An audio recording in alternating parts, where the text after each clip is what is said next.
Evening, all. Welcome, one and all, to get a bit of an impromptu stream this evening. But to be honest, I had seen this video, and quite frankly, I can't resist. To be honest, now why can't I resist? Well, really, we've got probably quite an interesting week coming up for us in the UK, certainly around politics. Like last week, if you were viewing last week, it was very, very interesting. We're going to have to see how the blackmail scandal potentially erupts this week. That could definitely do a lot of damage to Boris. But obviously the big question a lot of people have is who replaces Boris? Who's the guy who finally replaces him? And to be honest, I think there's part of me that says you can't predict this, because I think this particular race is going to be unlike any race we have ever seen before run by the Conservative Party. I think we are going to get full-on blue-on-blue action. It's going to be a bloodbath, literally, from start to finish. Everyone is going to be flinging all the dirt that they have. It's going to be fun to watch, at least. I can guarantee you that. It's going to be entertaining to watch. But when it comes down to who is going to enter this field, we've got to remember that this isn't just a normal race for leadership. This is also a race to become the Prime Minister as well. So this is a really, really big prize for whoever wins. You know, you're not in opposition, you are in power for at least the next 2 to 3 years. So it is a massive prize for any Conservative to, well, essentially reach out and grab. But before we go into, should we say, discussing some of the front runners, and then we'll get into this. Hang on. There we go. Before we get into this video here, gotta remember the reversal. Welcome to my little impromptu stream today. Colin Thompson, hello to you. Dave Walker, hello to you. E1 Wolf, hello to you. Cathal OG, evening to you. FSM the dog, hello there. Chatty Rat, hello. And hello to everyone else who's in to the stream joining us this evening. So who's going to be the front runners? If you were to say to me, I've got money, I want to put money on who's going to be the next Prime Minister of the UK, my top number two picks undoubtedly have to be Liz Truss and Rishi Sunak.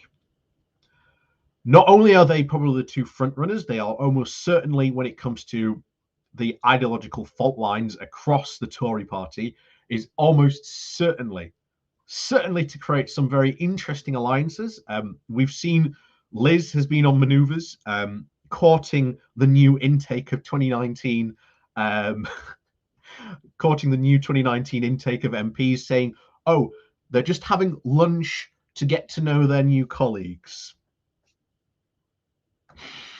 It's been a long time since 2019 to suddenly decide to have, I know, I'm going to go have lunch with those 2019 lot. I've never had use for interacting with those guys before, but here we are. It is indeed a magical time in the British Parliament. And ultimately, I think it is very, very much those two who are in running for it.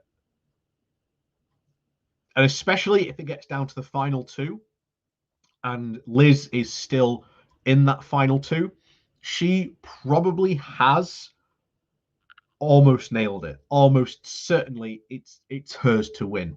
as we've seen time and time again from polls of who is the most popular Tory, again, believe it or not, these things exist, but there you go. It is Liz, and she wins by a country mile. She is always 10 points ahead of anyone else when it comes to those polls, always well ahead. So she's definitely the front runner in all this. But it becomes more interesting when you think how this race might play out, because depending how this race might play out, also depending on things that might happen, maybe of course the Northern Ireland protocol situation might blow up again, as it almost seems certain to this week yet again. That could very easily knock Liz Truss out of the running. But there is another interesting theory floating around, and it might be that Steve Baker, of all people, may indeed be the one to put his hat in the ring. And there are two reasons he might do this. First of all, is the obvious one. Not only does he want to be leader of the Tory party, he also wants to be prime minister. This, quite frankly, is his quickest and probably best chance at being it. It's his fastest way up the greasy pole. He has a lot of support from Tory party MPs. He has his organizational skills that he's had, again, running the ERG and now the Net Zero Research Group, which, again, probably going to be the next Brexit. So stick around for that one, because that's going to be fun. But the other reason he may run and may drop out, depending on if he thinks he can win or not, is he may put his hat into this race so that he can stop specific Tories from winning. That might be his number one choice. So he may just put his hat in the ring just to say, well, I want to stop Truss before she gets to the final two. And that is what he may do. He may do this for other Tories as well. But he has a lot of pull in the party, especially with the ERG and the other groups that are, again, coalescing surprisingly around him. But this could be quite interesting. As I said before, how we need to sort of look at beyond, shall we say, the main two, because this race, I think it's going to be completely unpredictable. I think a lot of things are going to happen. And I think stuff is going to happen that we just can't predict.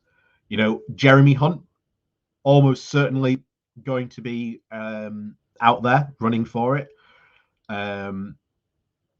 Dominic Raab, certainly a possibility of him joining in on that as well. Priti Patel almost certainly will be getting in on the act as well. Matt Hancock as well may also be throwing his hat in the ring. And I have said before, Matt Hancock, if you want like 100-1 long shot on someone winning the PM, becoming the PM, not a bad choice to put your money on if you wanted 100 to long shot. Dude, it's going to be Hancock. Possibly, but we'll have to see how this race runs. I think it is going to be almost certainly the political event of the year. You've already placed your £5 on Hancock. I like your optimism there. I like your optimism there, dude. What's this? Catherine. The Spectator did a rundown of candidates and didn't even mention Truss. Well, almost certainly very interesting that they didn't mention her. That's very interesting. If the Spectator didn't mention her, then it's clearly they don't want to back her in the run-up late. But trust me, if she gets to the final two, it's practically hers to win. What about Michael Gove? What about Michael Gove? What has Michael Gove done this year? No, not this year, last year. He's done almost nothing. his big responsibility that he's being given, the new office for levelling up, he's held off twice on delivering the white paper for this, and it's meant to be coming soon, whenever soon is. But needless to say, he doesn't want to deliver it. I think Gove is. He's got a good chance. If he puts his hat in the ring for it, he's got a good chance. But the problem is who else puts their hat in the ring as well. And just as today, as we're covering with Steve Baker here, Baker could indeed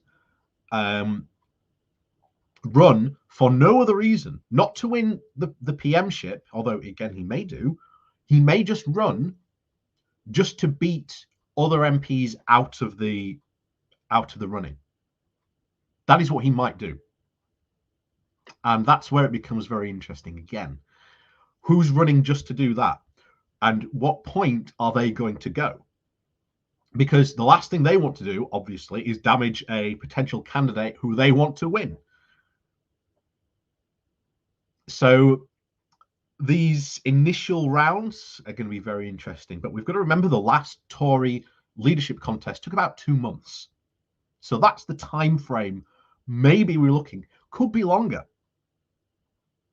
The last time, obviously, we had a leadership contest, there were 13 runners. That's a lot of people with putting their hat in the ring to run for it.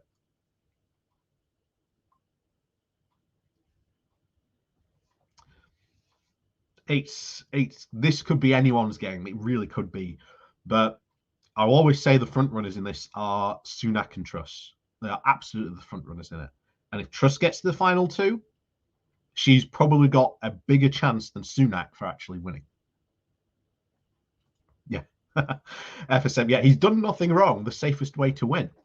But you say that now as he's done nothing. But look what Liz Truss did all last year.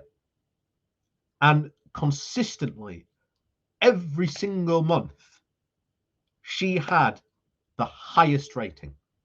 Every single time.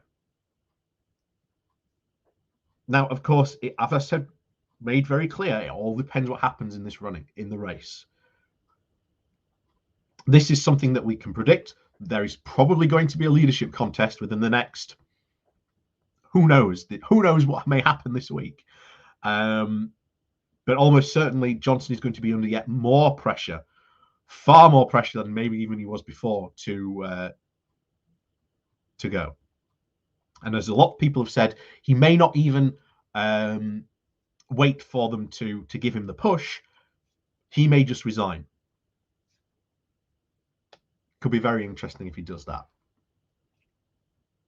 Because then that means technically that not only he resigns and then walks away, because he might very well do that, he might feel that he can't even stay for that.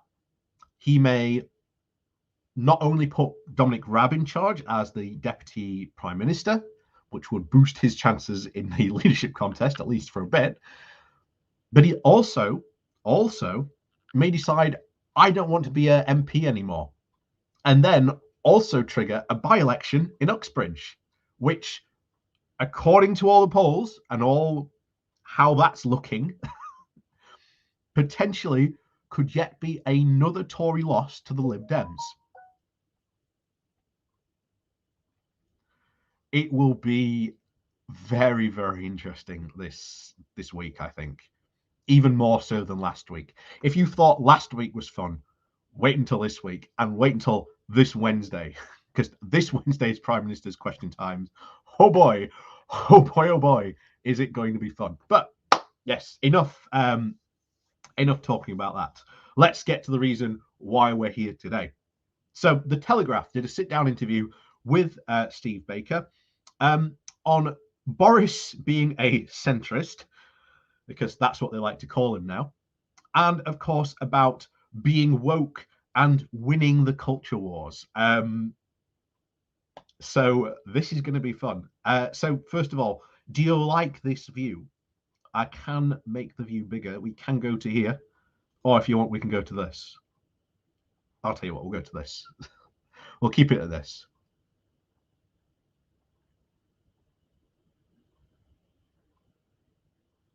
So, faces a series of challenges to his premiership. I'm joined by the leading Conservative backbencher and serial rebel, Steve Baker, to discuss the latest political drama, the culture wars, can you all and hear this, whether by the way? Brexit is truly done. Thank you very much, Steve, for joining us. Of course, I'm delighted to be here. Thank you. We're going to start by talking about the culture wars. Are you woke? Do you know, that's a very interesting question. What does woke mean? If it means, am I a neo-Marxist after Foucault and Derrida and all the rest of it? No, of course I'm not. Although they've got some very interesting things to say about power and language as signposts, things like that. But if woke means, am I willing to listen to other people and think about their point of view, hear them out and start thinking, where could I do better? Well, maybe.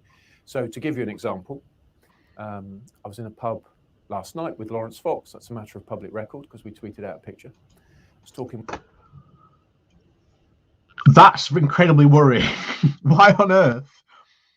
Okay, why on earth would Steve here be meeting with Lawrence Fox?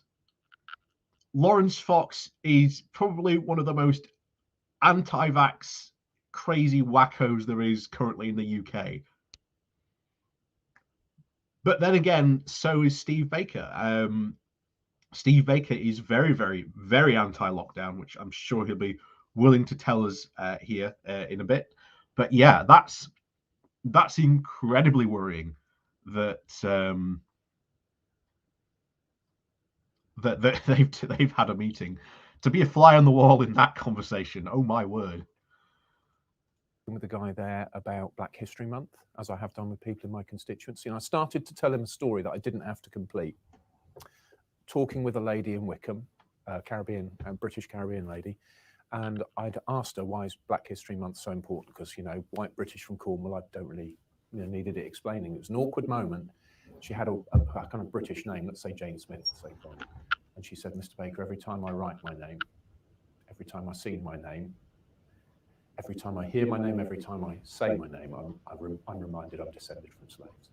And the black guy I was talking to in the pub didn't need me to finish that story because halfway through he just knew. And that's the difference, because if you're white British, you need to hear the story to understand that's how people feel. But the black guy there just knew, and you know what, I welled up. So every single time we've had groups come forward, Black Lives Matter, the Colston, are we echoing? Sorry, I must put some earbuds in. I can't find them. We'll see how we go. Hopefully it's not going to echo too much. But every single time we've had this. Prime example, the English heritage, when they have recently gone to put their do actual history about like the national houses, how some of these houses got some of their wealth, and say, oh well, this family was quite involved in the slave trade. People like him have flipped out. He's literally flipped out. This guy has stood up in Parliament and accused English Heritage and the National Trust of betraying English history because they dared to do exactly what he apparently was doing. So yeah, Jennifer, I think you are right. I think he is indeed lying. This is probably the biggest lie Barker Baker has ever said here.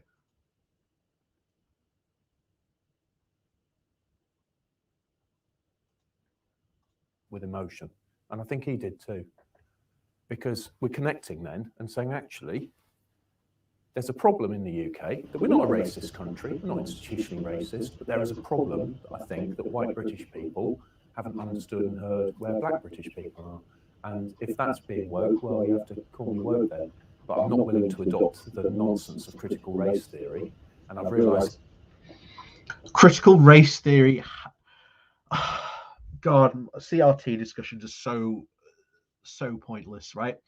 CRT is an academic, basically from my understanding of it, it's an academic theory that's only very much used at like university level. It has it never has any of the stuff or anything like that most of these conservatives claim there are in this stuff. But here it is. It's just an academic lens where you can have a look to see, how racism might have affected, people of color in this country. I've got no problem with it, especially being taught at, the academic level that it is. But again, this is more culture war, pointless stuff. Yeah, you are right there, FSM. Yeah, it's a created term to allow racists to claim legitimacy. You are very true on that point. Yeah. I've said this before. Anyone who seriously thinks like CRT is like some form of problem, or talks or is an open politician espousing how problems CRT is, you've got every right to just ignore them. But unfortunately, Steve Baker is not only an MP, he is potentially a candidate in the next Conservative leadership election. So it's worth paying attention to what he has to say on some of these issues. No doubt he is currently, shall we say, trying to clean up his image with this interview.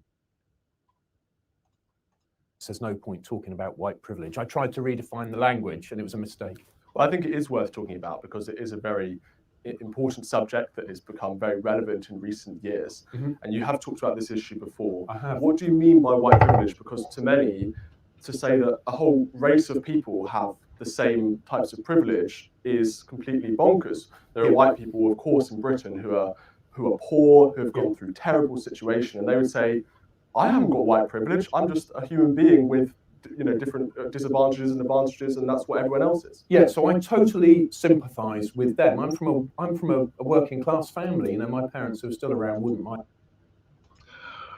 Again, if you are white and you take someone who is, again, from a poor working class family, if you take someone who is black from a poor working class family background, the person who is white has slightly more advantages than the black guy does. That's white privilege. It's something that we've all got to sort of accept and that happens. And for a lot of people, it is hard to, accept that it happens. Even if you have come from like a poor, disadvantaged background, and you find yourself at a higher position than maybe your parents were, or when you were in like your 20s or when you're 30s, it's sort of very, very hard to maybe, justify that. You get a lot of people turning around, well, I did it. Why can't they do it? There are lots of reasons for this. Again, lack of education. There's all sorts of reasons, generational wealth inheritance. There's all sorts of reasons for this. Again, this isn't my political wheelhouse. I'm going to say this now, so I'm probably missing a whole lot of things here. But like I say, there are probably other people on YouTube who can explain this whole, CRT and stuff on that can do this better than me. I'll fully admit this area isn't my wheelhouse, but even I know Steve here is probably lying quite a bit here. Mind me saying that Dad was a building site carpenter, so I was not born being a straight white British man, and it's a pity in a sense because of that phenomenon I just described. We have got a problem in this country that a lot of us who are white have not adequately understood where black people are coming from, or indeed Asian people. Okay, I said it before at the beginning. Whenever this issue is brought up to people like him, he kicks the bucket. He throws his toys out of the pram. Just look at his responses to English Heritage and National Trust when they have gone forward to tell people about, this is the black history that has been involved in this, in this property. According to people like Steve, can't have that. That's damaging English history. And yet here he is saying stuff like that. Oh, we've got to understand these people. We've got to sit and listen to their experiences. Interestingly enough, whenever these people do come with their experiences and their problems, doesn't seem to have the time of day, or this is an insult to British history, or a rewriting of British history that Steve doesn't seem to like. Again, like I say, hopefully we can get on. I want to hear his comments on Boris more than anything. Is there not also a problem where we are becoming more divisive as a society? So when you say a sentence like, as a straight, white, British man, all of these things, in a way, are completely irrelevant. You are an individual, and everyone else should see each other as individuals, not as those intrinsic characteristics that you... Yes, everyone should be a sovereign individual. Oh, again, that's a bit of a Jacob Rees-Mogg quote there. Can't change. Yeah, so I totally agree. So one of my favorite Slim books is in the exact same way, or should you be looking at them as a community and trying to target them as a community with their different needs? I want to get to the position constituency. Ooh, that will be good. You better understand what it's like to be an ethnic minority. So that's the kind of journey I'm... Wait, did he just say, if you're a conservative, you know what it's like to be an ethnic minority? Hold on. Let me see if he said that. Have, in a sense, we've been too complacent. We have taken for granted, because we aren't racists, we aren't sexists, we aren't misogynists, we're not homophobes, we're not Islamophobes. We take for granted that, therefore, because we treat other people equally, that they are equal. But the problem is we've been complacent, and that then leaves you in a position like mine. In my constituency, 5% of my constituents are black British, and on the last census, 17% are British Asian, which mostly means Kashmiri. Well, if you wish to represent Wickham as a Conservative, you better understand what it's like to be an ethnic minority. All right, okay. I genuinely thought he had.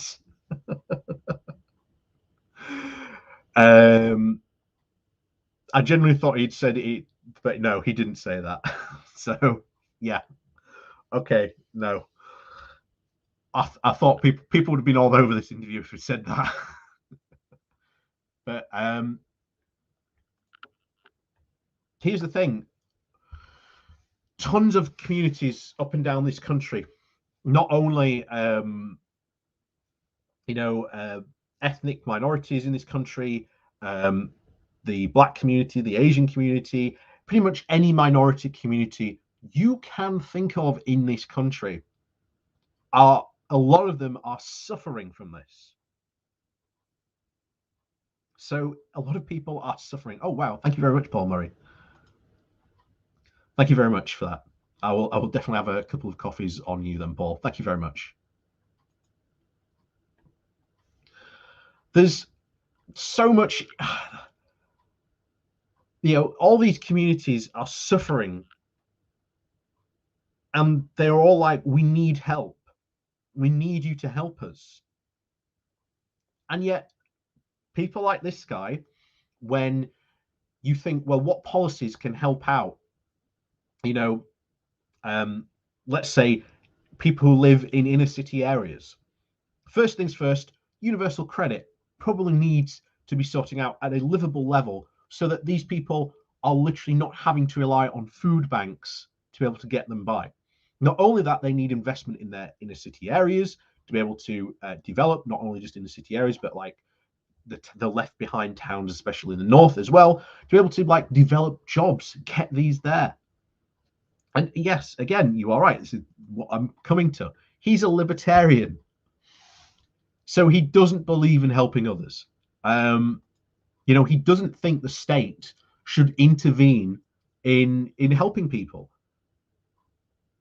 So it's so funny listening to him saying how much, he listens to like the people that like British ethnic minorities and people who are the Black British and the Asian Kashmiri minorities who live in his community. He doesn't listen to them at all. He doesn't care. He's never once put forward any policies that would help these people, because they do need help. Here's a fun one.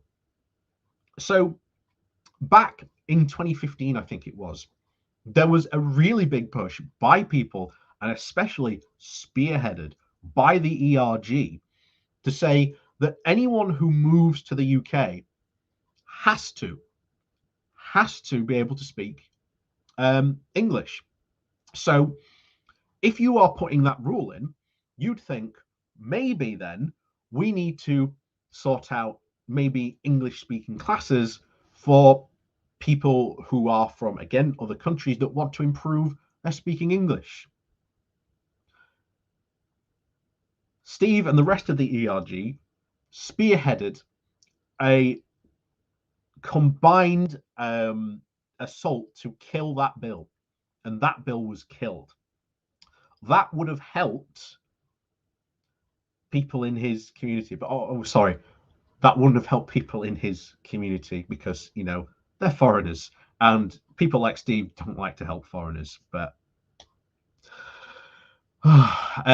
yeah, not only that, but just helping policies that would help like develop these people, or bring them skills, or so much stuff you could do. Just not like increase universal credit, but it's all about spending money in these areas. Steve doesn't want to do stuff like that. So that's the kind of journey I'm on. So I totally agree with you about equality of every individual, but somehow that isn't the world we live in today, and I'm trying to win this argument for the point of view which we both share. Is it not the case that those individuals within your constituency are, well, of course, they're the exact same people, as white British people, Yeah. Therefore you should be treating those people in the exact same way? Or should you be looking at them as a community and trying to target them as a community with their different needs? I want to get to the position that the colour of... He should be targeting, because communities need different things. No two communities are the same. No two communities are the same. It's absolutely insane. Oh, just had this. Apparently, don't know how new you are to Twitch politics, but get out while you can. Oh, I'm even worse. My friend on Twitch. Hello. I'm a UK guy, so I'm even worse for that. So, and I like talking about politics. Just think, you've mentioned you're a brick bonger as well. Excellent, good. Come and join in. come join the crew. But yeah, you just said you're talking with an ANCAP here. I don't know how familiar you are with this guy on screen at the moment, Steve Baker. He's a libertarian.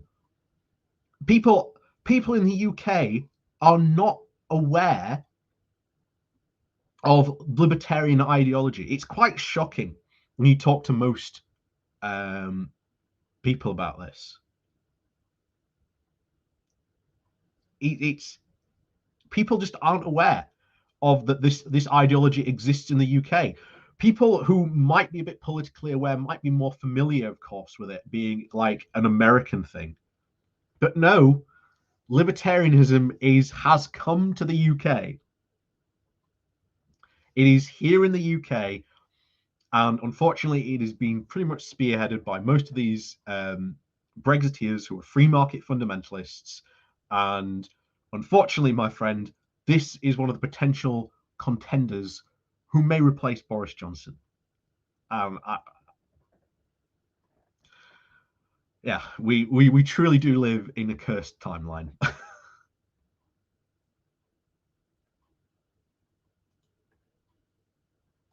of your skin matters no more or less than the colour of your eyes, as Peter Bottomley put it in the House. And I thought that really was great. But that isn't where we are. So I do want to treat people equally. I want people to, you know, not care that they're a different skin colour. That's fine, Steve. If you can do that, that is fine. The problem here, Steve, you are a politician. You make decisions that affect millions of people here in the UK. So if there is a policy proposal that you don't like, which helps these communities, as far as he is concerned, this bill shouldn't exist. There should be no government intervention in any way, shape, or form to help these people. But according to him, everyone's equal. But when it comes to helping these people, suddenly that's where his tears run dry. And I want people of, you know, white people to be just embracing of others and also aware of them, but aware of their feelings. But a lot of what we need to do, I'm afraid, it's very difficult for, if I may say so, people like you and me. We've got to be a bit more emotionally engaged with where people are. And I think that's a mistake we as Conservatives have made for a long time. And in a sense, what I'm calling people to do is just pause and think, how does it feel to be that other person? And so that when we craft our language. And yet, again, I would heavily point you to the comments that Mr. Baker here has made about English heritage and the National Trust here in the UK, when they have essentially done exactly that. They've taken these communities' feelings into regard and said, hey, look, you are right. There's a lot going on, especially in British history, where you're completely wiped out of it.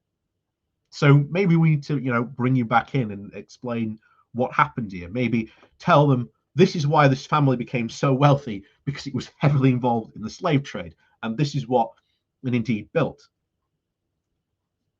And another thing, you go to places like Glasgow. Still in Glasgow, Glasgow was a prime location where it was heavily influenced by the slave trade. There are tons of Jamaica streets, Trinidad lanes. I'm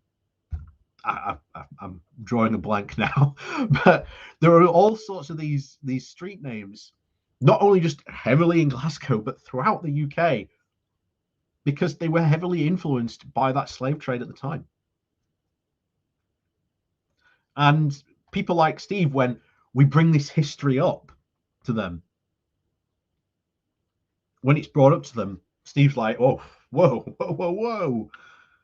We can't do that. We've got to pause and sort it out.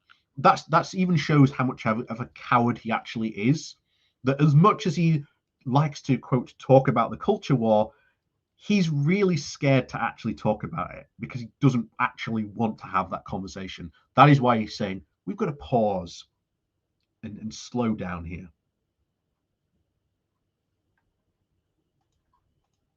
We're not inadvertently driving people away. Because in the end, I would like to win majorities for a classically liberal Conservative government. And that means I have... Classically liberal Conservative government. Ever a phrase that would just send chills down your spine.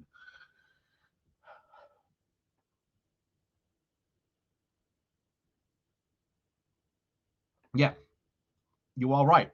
If Baker was sincere, he would be calling out his party leader for the comments that he's made.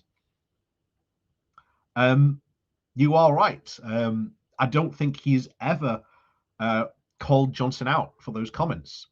I don't think he's ever attacked Farage either for those comments. Indeed, he's been very much a, shall we say, a beneficiary of Farage all these years. He was one of the 13 one of the group of 13, again, Conservative MPs who were constantly made threats that if we don't get a referendum on EU membership, we will all just join UKIP.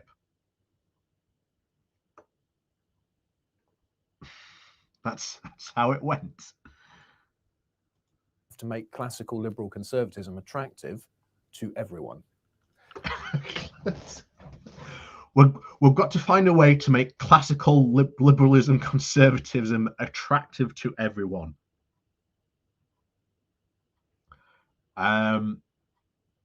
It's certainly not going to be attractive to a whole load of people in the UK, considering how much of your classical liberalism is based on, well, we want to have little to no tax, no regulations, and the government should not intervene in any way, shape, or form, either in social safety nets, an NHS, or anything like that.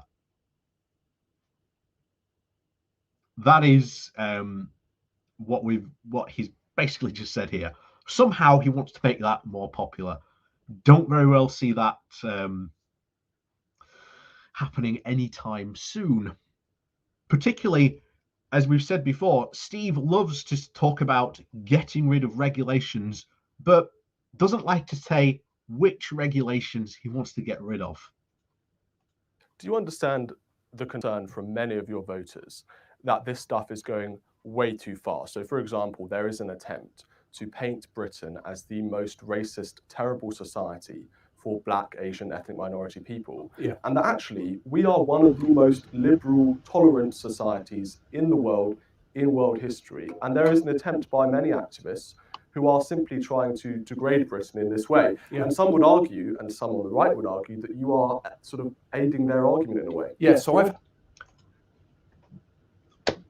You've just had, you've just been given the argument there. You've just been given the classical argument there for this. You don't understand. Why are you painting Britain to be such a terrible racist place? Don't you understand all our liberal history? I guarantee you in this conversation, he is going to say about Britain's role in finishing the slave trade. Well, yes, that is again a good point to celebrate in our history. It is also a point, and very factual historical point, that we were very, very involved in the slave trade as well. So, yeah, this is generally actually quite terrible. Let's hear his answer to that question. I've had that conversation with some ferocity with some of my colleagues. I have. And I regret that it's got to this, but this is the heart of the issue, and I'm so grateful to have this opportunity to talk with you. I agree that it's gone too far. People have ended up, it's like the old Keynesian point about the scribblings of old, long since dead writers influencing the course of events. People who do not understand critical race theory and neo-Marxism and all the rest of it, that, you know, they haven't read Derrida and Foucault and whatever, but they've ended up getting sucked into the outworking of that long-standing philosophy, and then it's poisoning our society. The challenge then for you and me and other people who think it's gone too far is, how do you properly respond to it? Because if we just deny that there is a problem in an environment where actually, if you're not white, there is a problem, then we'll make things worse by driving people off. So I know I've chosen yet another really hard and divisive battle. I know I have, but it's one that I believe must be fought. Otherwise, Conservatives just will lose power and stay out of power. But I particularly know, without wishing to identify the person, but interesting there, you know, I think even if you weren't a conservative and you wanted to win power, you probably wouldn't be having conversations about cultural Marxism, critical race theory, because they are pointless conversations. When it comes to politics, policy matters. It matters about what policy you are going to do.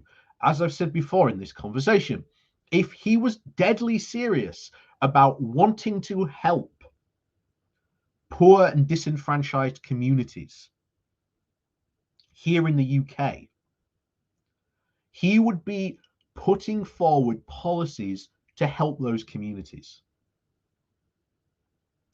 But I cannot think of a single policy Steve Baker has ever advocated for that would help these communities. Instead, he has only been pushing for policies that would actively worsen these things. Take, for example, zero-hour contracts. Zero-hour contracts are one of the most exploitative things going we have in this country. They are a massive blight upon the working class of this country. But talk to businesses, talk to young people like Mr. Barker here, and they will tell you that zero-hour contracts are perfect. There's no problem with these things. You know, they should stay. And if people aren't happy working in a zero-hour contract job, they should go and find another job where they don't have a zero-hour contract. Oh, Vitku, hello to you.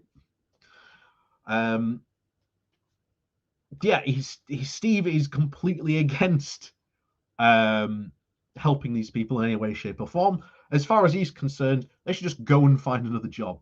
Not that easy. It's not that easy. Not only that, but then you might think, well, is Steve in favor of maybe helping these people, like improve their work situation? You know, maybe start a union or join a union. You know, have some collective bargaining going on. You know, improve your work situation.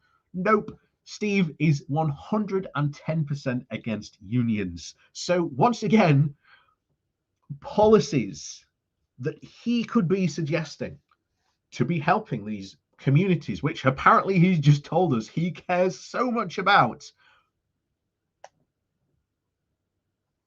doesn't seem to be interested in actually putting forward any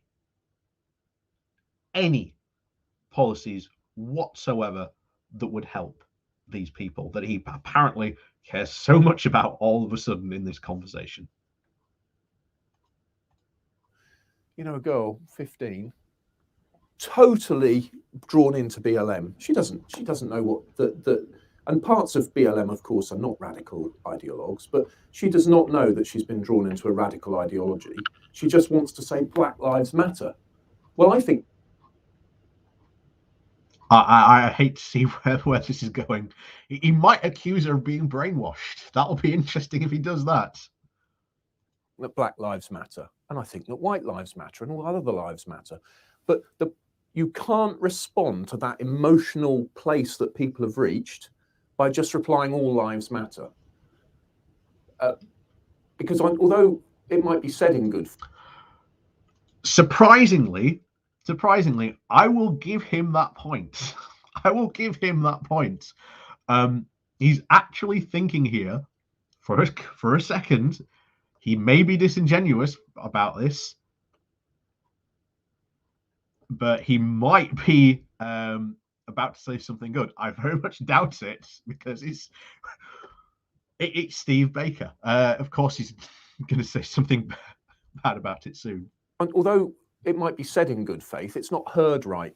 And sorry, I'm talking at such length, but the problem I think we've got here, which we've underestimated huge. Okay, so it's not heard right. If I was the interviewer, I would ask him to elaborate on why he is saying it has not been heard right. In public life, is we are moving at the moment in the generation, probably between mine and yours, from the modern mindset, very rational, individualistic, very linear, to a postmodern mindset, which is very emotional, tends to juxtapose conflicting ideas, and is, if not irrational, is just so influenced by emotion it's difficult to tell the difference. I think he's just given a justification there, but you don't have to listen to a certain generation because they're far too emotionally and irrationally driven. Interesting theory and analysis there, Steve. So And of course, some of my constituents take what I would describe as an ancient worldview. I mean, if you're recently arrived from Kashmir, you're still looking after 3 generations of your family in the same house and wouldn't think of using social care. So Wickham has people with all 3 major mindsets in it. And I think one of the problems we got is people my age, 50 and older, are moderns. And we're trying to deal with a problem which is actually a fruit of postmodernism. And then what's happening, because we have got different mindsets, we're totally missing in the post. So what I would say to people who think it's gone too far is to say, yes, you're absolutely right. I'm really worried about that Colston statute verdict, because it seems to suggest the jury wasn't willing to apply the law as it stands. No, the jury did apply the law as it stands. They had the argument put to them by the defense, by the prosecution. They were found not guilty. And was willing to tolerate criminal damage provided it was rightly motivated by politics, but the right politics. That's terrible. That will lead to anarchy and chaos. No, it won't, Steve. No, it won't. You and others have been using this Colston 4 trial as yet another excuse to pass an even worse, potentially, crime and policing bill. Something which, now that is now heading back to the House of Commons, we probably need to be on alert for, because I would not be surprised if something ends up in there about statues. We can't have that. But that only raises the stakes and the imperative to find a political language of conservatism and classical liberalism which can engage with ethnic minorities and avoid them going down that disastrous path. I suppose. So apparently, again, according to Steve, just what he said there, they have to try and find a correct path for ethnic minorities to join the classical conservative libertarianism, or else they risk going down the wrong path.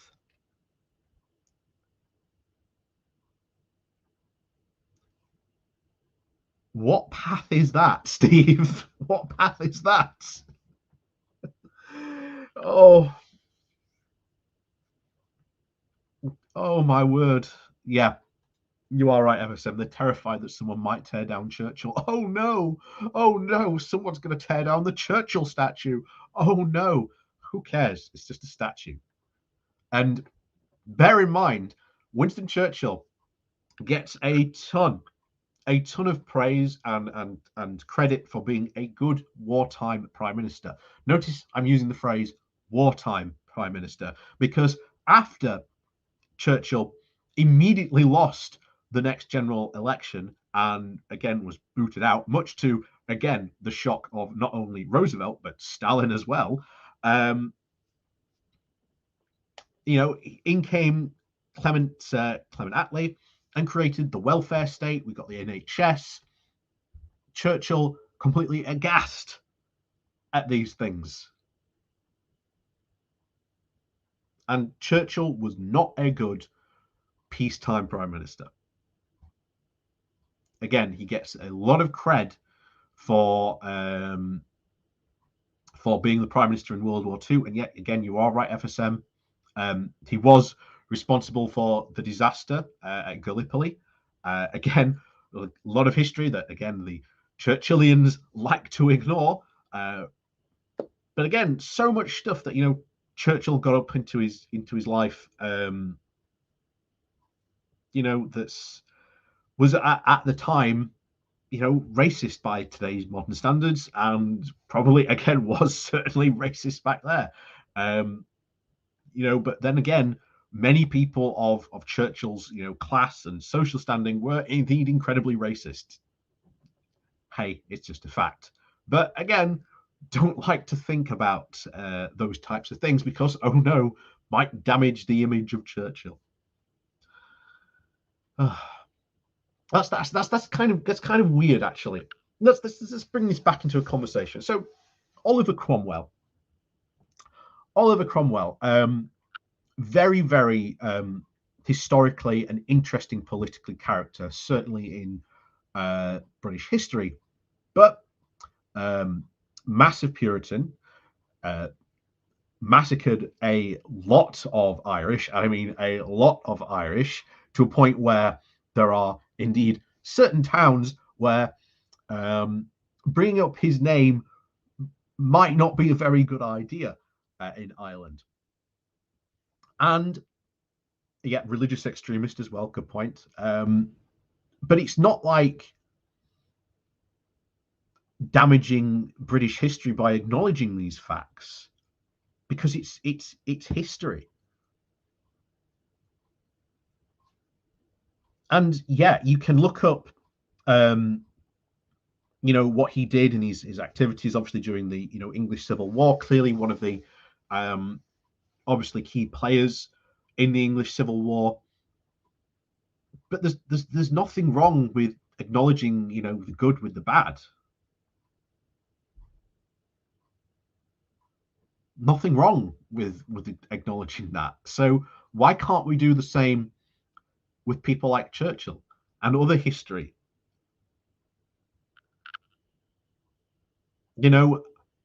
Other people, again, I'll go back to Baker's comments about the English Heritage and National Trust. He was very much about, well, we need to learn about history as well. And yeah, I agree with him. We do need to learn about history. But the thing is, you've got to take the good with the bad. You can't just all go good and say, look how, absolutely amazing we're. This is, again, what leads to a big problem in our country at the moment, English nationalism. A big part of English nationalism that we are experiencing at the moment here in the UK, which again led to Brexit, was, oh, look how fantastic a country we were.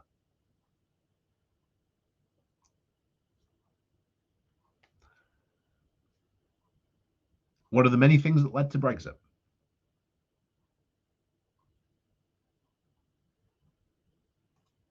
Anyway, let's continue. Hopefully we'll get onto the Boris comments now, because I want to hear his Boris comments. I suppose many of your colleagues who would be sort of more to the right on you on this issue, they would argue, and many people do argue, that the ideology that BLM pushes, for example, is one which is destructive. It's one which is similar to Mao's Cultural Revolution in China in the 1960s. It's one which is a serious danger to our civilization and society in itself. So to respond... What? Okay. Wow.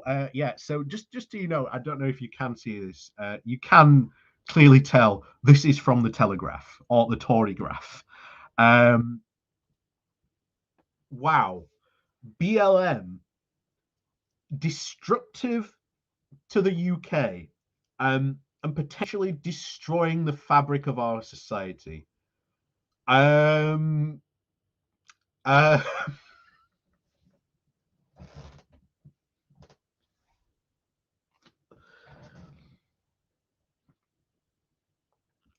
God, this is so ridiculous. So ridiculous. What a question. Again, I don't think this interviewer even understands what BLM wants. And make no choice. I've never done anything about BLM on this channel, because, again, as I've said, some of the stuff, again, not particularly in my wheelhouse. I'm far more interested in policy and politics on this.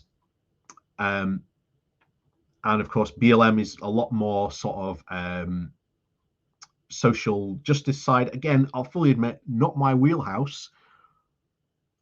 But I guarantee you BLM's aim is not to destroy the fabric of society. And there's someone, I think it was FSM, that just said here, yeah, BLM equals Marxism trope.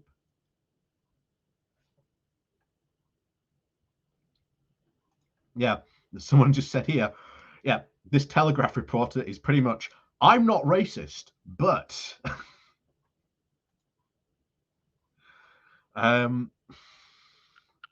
yeah, wow. Wow.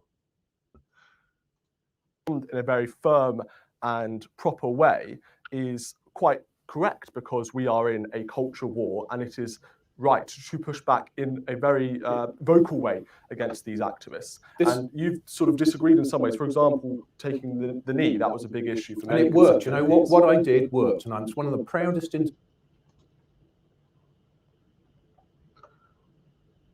Wow.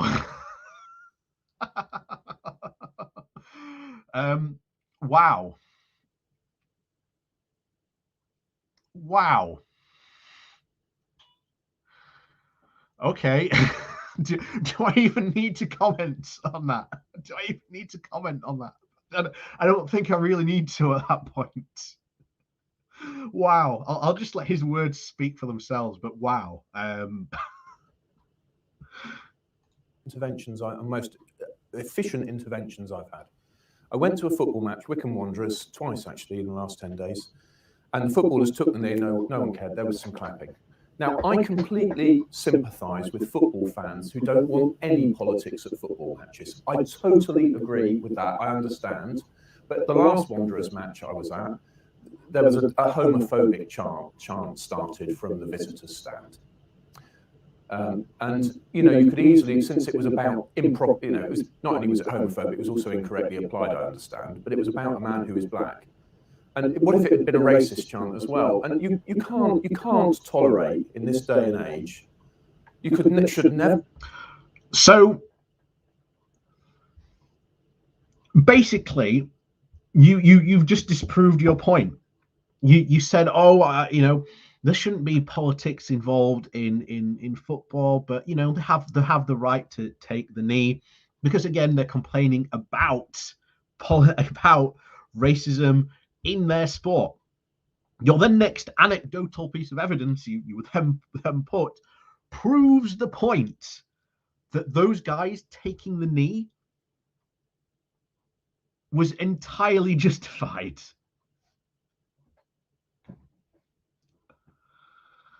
Oh my word. Never have tolerated people engaging in that kind of behaviour. It's hateful and wrong. I'm sure you and your viewers would want to end it as well. So, okay, so what are you going to do? So I appreciate that people don't want politics at their football matches, but what did I do? I did about 10 minutes on the Today programme in the morning, pointing out that those footballers are not well-read neo-Marxists. They're footballers, and they and their friends and their family. Oh my God, yet again, trying to paint a movement that wants to make sure that, you know, people of color are treated properly, treated like equals, like apparently he wants. It's neo-Marxist.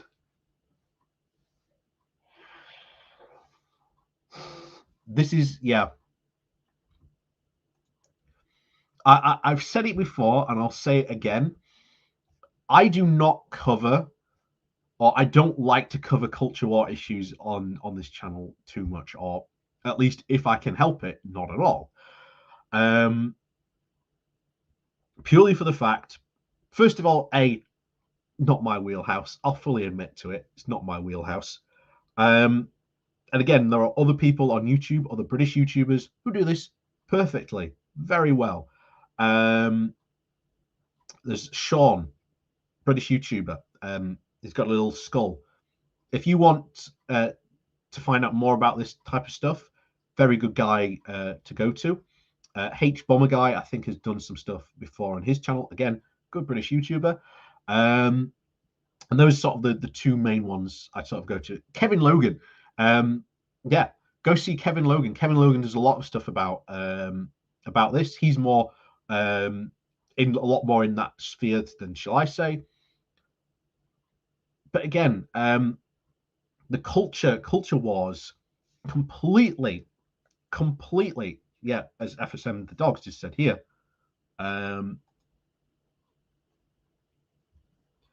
Yeah, it's an invented issue. You are right. Because it distracts people from talking about the real things that can, again, help things. Like, for example, this guy is a politician. This guy should be more talking about the policies that he wants to bring out to the UK, things that would, you know, make things better. You know, that's the type of stuff I like to talk about.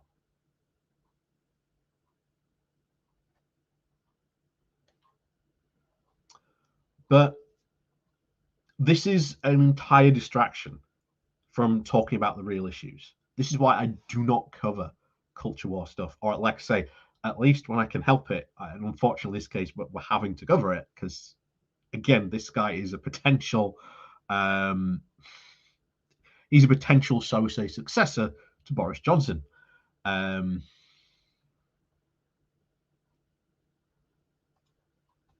We suffer racism, and all they're trying to say is, I'm opposed to racism, stop it. And that's a good thing. So then having politicians wade in and stridently denounce them as BLM supporting radical ideologues only worsens the position, because people who are standing up for a righteous cause.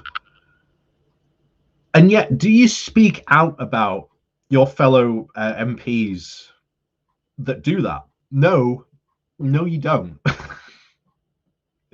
You don't do it. You're saying, oh, they make it worse. Then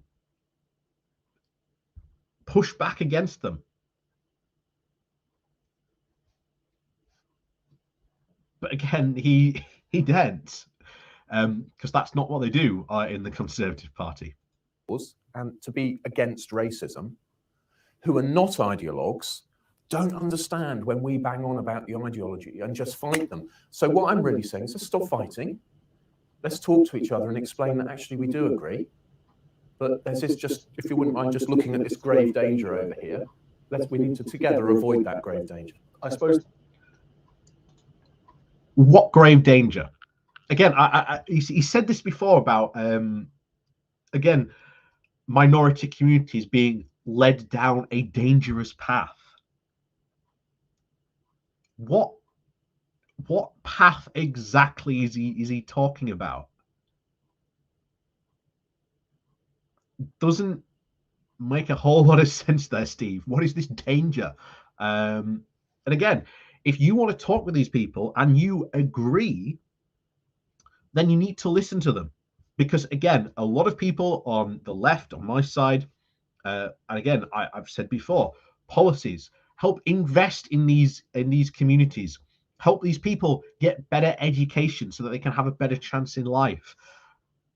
You know, make sure that they don't have to rely on food banks, that universal credit is there for them so they don't have to rely on food banks. No, he doesn't care. Again, one big thing, because we are coming out of the pandemic, and one of the big things is going to be education. And people like Steve voted down a proposal that would give each child extra money so that they can be helped to catch up. I think it was something about almost about like each individual child under this bill would get something about like 2,000. No, probably, I think it was more than that now. Can't remember now. I think it was quite a nice chunk of change. It was something like £2,500 that each child would get to add to their education, so that it would help them catch up. So during the pandemic, they could help be, caught up. Steve and his fellow libertarian buddies waded into this conversation and said, no, that shouldn't happen at all. In fact, they argued and pushed for even less money. So I think it works out that every child now has like £150, something like that, when you take all the money into effect. How is that going to affect a child's education? That this money that they're being given to try and help them catch up, during the pandemic, for education that they might have missed out on, instead of receiving a lot more money per child, they've now got like £150, which in the grand scheme of things is practically nothing.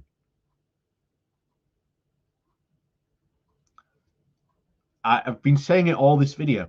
If Steve is seriously genuine about wanting to help people, why isn't he talking about doing these types of policies? for one of these things. He's not at all. And again, culture war stuff is a perfect example and scapegoat to not talk about these things. And you'll notice the big thing, oh, let's stop, talk, and pause. Again, yet another distraction. Don't do this, stop, talk, and pause. You gotta pause, gotta slow down, let's talk about it some more. We're past that point, Steve. We're past talking. You've got to be doing.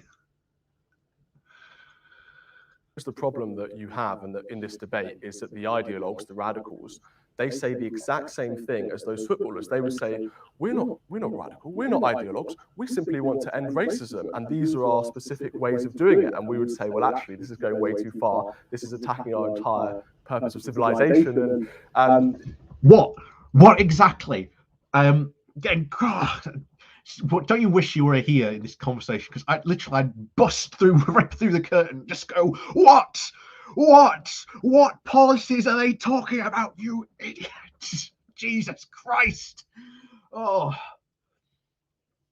well, again, he said it again. Apparently, these ideologues and the way they want to do things are going to lead to the destruction of the society. What are they talking about? What?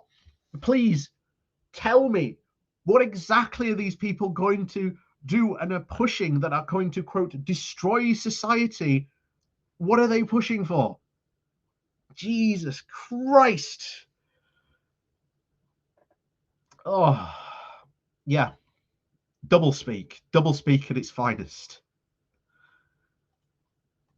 It's difficult, I suppose, to make that distinction. And I agree with you that those footballers aren't well-read neo-Marxists. But I suppose to your colleagues, they might say, well, look, this is simply what the ideologues and the radicals are saying anyway, that this is their aim. And we should completely disagree with that. Anyway, let's move on. Can I just make a point? There's a wonderful little essay by a guy called Leonard Reed, who started the Foundation for Economic Education, How to Advance Liberty. And it's available online if people search for it.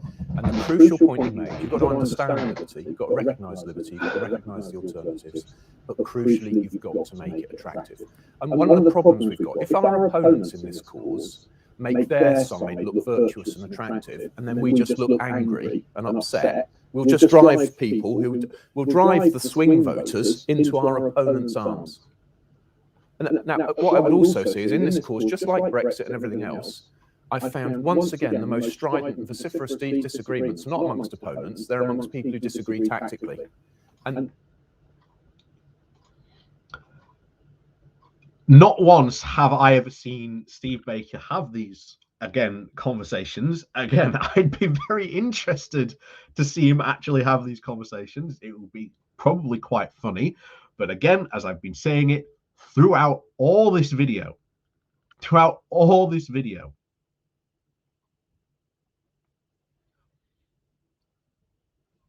where's the policies? Where are the policies? Hang on, we're getting an echo. There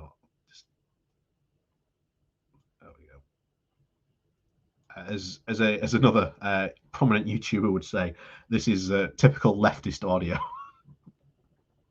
I really need to get some headphones. I really need to get some headphones if we do this in the future. I'll have to put them on my my shopping list.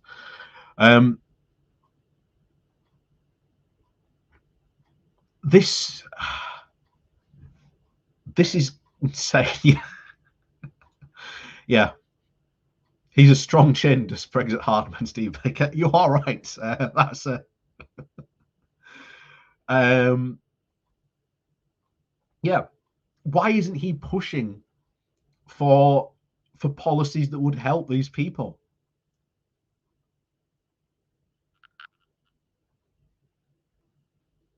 Where are these policies, Steve? Where are they? Why aren't you pushing to policies that would help these people? I've been saying it all this conversation. I'm just saying to people, let's have a serious conversation about what winning looks like. Let's do that. Right. In America, the Republicans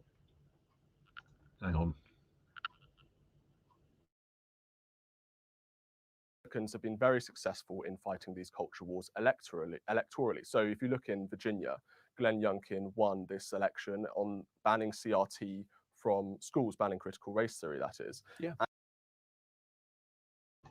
That is a lie. That is a lie. Again, I do watch some American politics shows here on YouTube. That is a lie. Glenn Youngkin entire campaign based on getting rid of CRT from schools was a complete lie. CRT is not taught at the education level he was so worried about.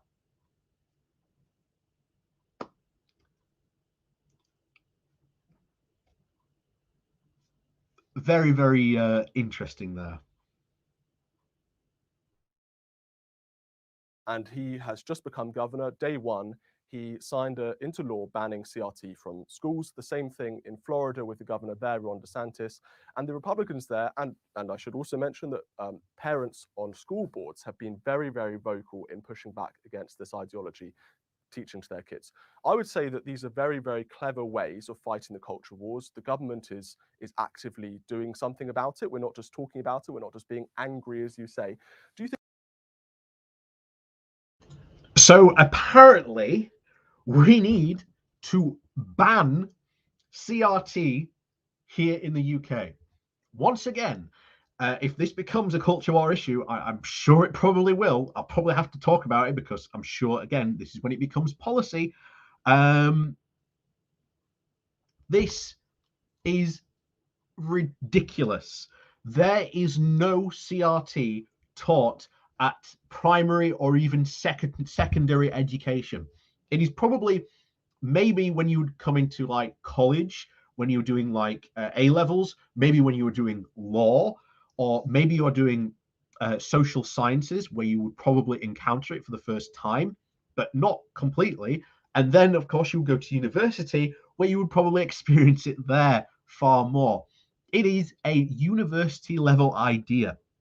These whole ideas that this is being taught to young people is a nightmare. And by the way, those bills that he is talking about in particular are even more dangerous because some of them are so targeted that some of the teachers have gone back and said, under this law, under you banning CRT, I'm not even sure if I can talk about civil rights history in the classroom.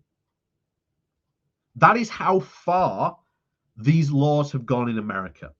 And this is where, once again, it becomes dangerous. This is why I've said some culture war politics stuff I do not get involved with. But I'll tell you now, if people like Steve Baker start to put policy into action, start to try and get this passed like in Parliament, this is where I start to take an interest. This is where it starts to become a serious problem.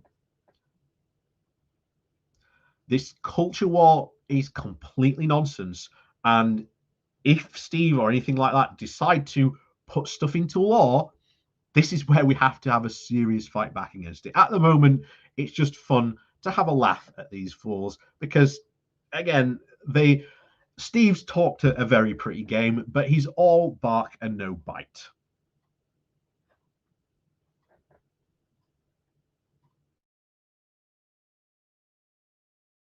Do you think that Conservative MPs should learn from your Republican friends and colleagues in what they're doing against the culture wars?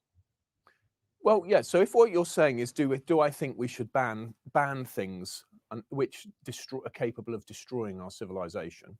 Well, yeah, of course, there's a case for it. But critical race theory specifically in schools. I mean, that's just take that one. Yeah. I'd like to point out,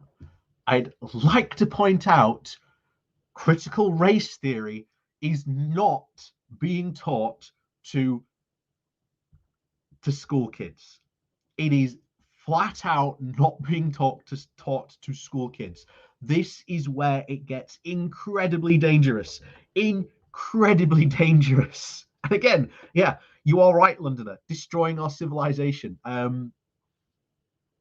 Again, incredibly funny to point out there. But anyway, if you'll excuse me, just one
This is incredibly dangerous, what he's just said there.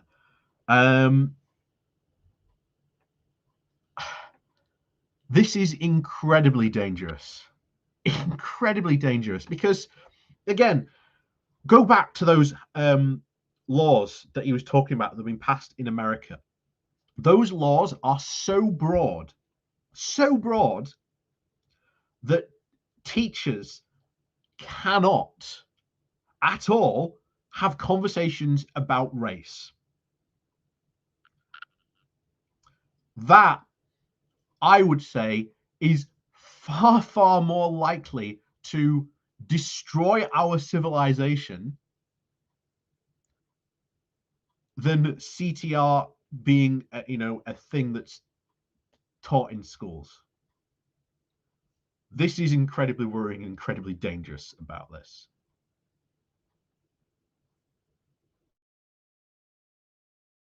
So schools are supposed to not teach politics, but that's this in a sense good for a laugh, because I don't believe for a moment that children don't end up picking up politics from their teachers. But nevertheless, they are supposed to keep politics out of schools, and therefore keeping out a radical political doctrine like CRT, I'd be in favour. I would vote for a law that banned CRT from schools. So there you have it. He's just absolutely full on admitted he would vote for a law that would ban CRT from schools. I can almost guarantee you now this year we are probably going to see that law come to pass. And like I said, as I've said before, this is so worrying. And you are, yeah, dude, right. Yeah, CRT doesn't even exist in the UK. CRT is not a thing in the UK. This is so insane. And yet, if this law gets passed, if it's as broad as we have seen those laws in America passed, we have seen teachers not being able to discuss things like civil rights history.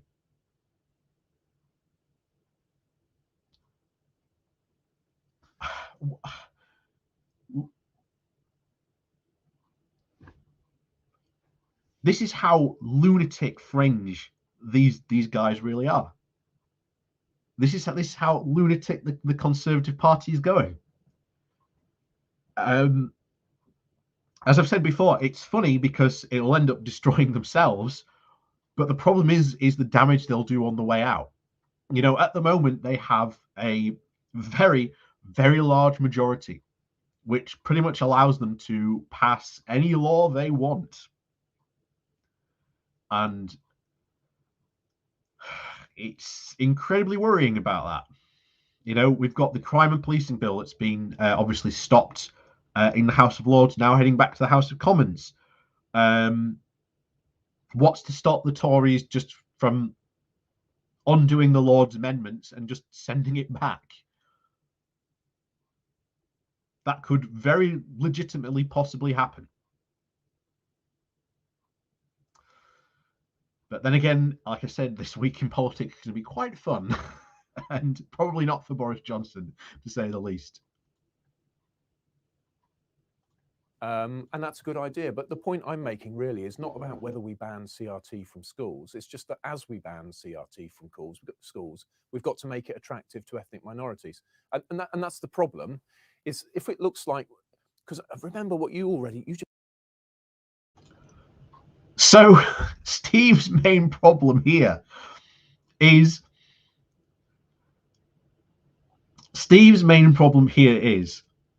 he's fine with banning CTR, but he's got to make it attractive to ethnic minorities. Sure, ethnic minorities, you might have problems with racism, but guess what? I'm going to pass a law which basically says we are not allowed to even teach about it or even talk about it. How's that, ethnic minorities? Come vote Conservative. Oh my words. Oh my words.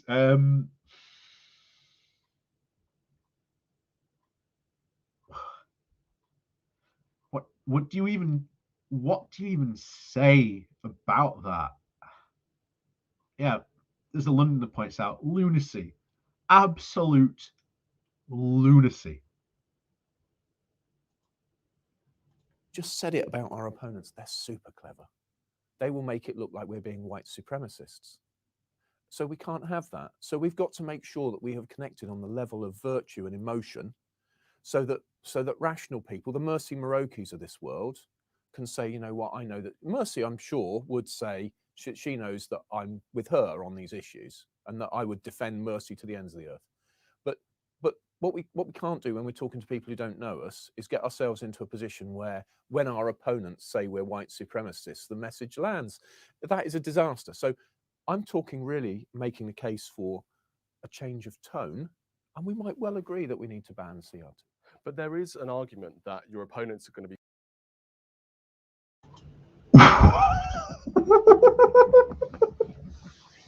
I'm glad I'm not the only one. I'm glad I'm not the only one, Simon. I'm glad I'm not the only one.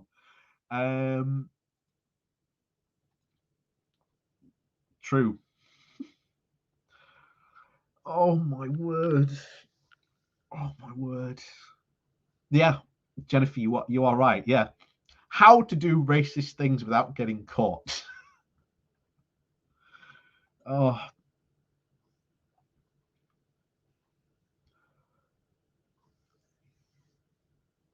This is so dangerous here. Oh, Andy in Germany. I think you may be in danger of equating not teaching CRT with banning discussions about racism. The problem is, Andy, go have a look at those laws that passed in America, in Florida, and I think it was not Georgia. I can't remember the other place. Have a look at those videos.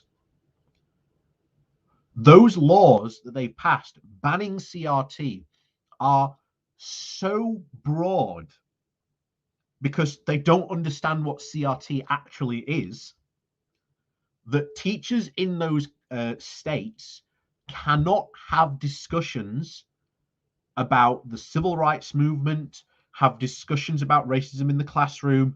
They can't do anything like that because it comes under the umbrella of CRT. That's how dangerous this discussion is. So you might think I'm equating with them, but no, I am really not. Just go and have a look at those laws that have passed in America in those two states. And now Steve wants to bring those types of laws here to the UK.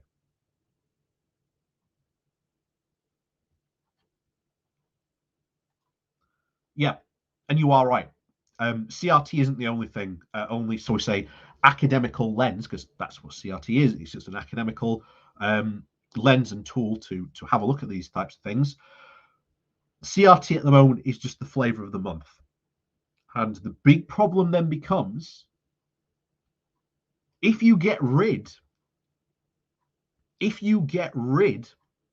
CRT, or they are successful in CRT, what do they go after next? What other theory about, that gets connected to racism are they going to go after next? Because at the moment, this is the big connecting thing. It's we'll talk about CRT and we'll get some voters on our side. If they succeed in getting rid of CRT, what do they talk about next? What do they go after next? It doesn't just stop at them getting rid of CRT.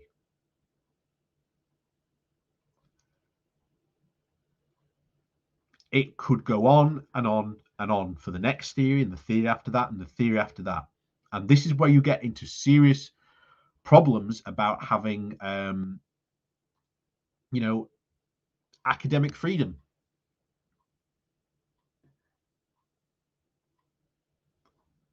This becomes really huge problems.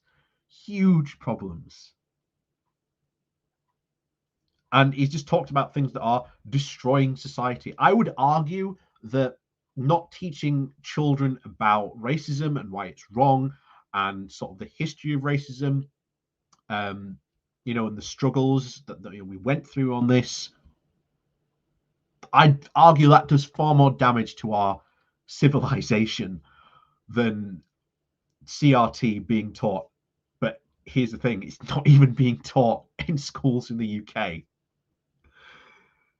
So it's absolute madness and lunacy. But this is what we're dealing with at the moment, because they do not want to have talks about poverty in the UK. We've got a fuel crisis that's going to hit in April. Fuel bills and fuel prices are going to rise by about 50%.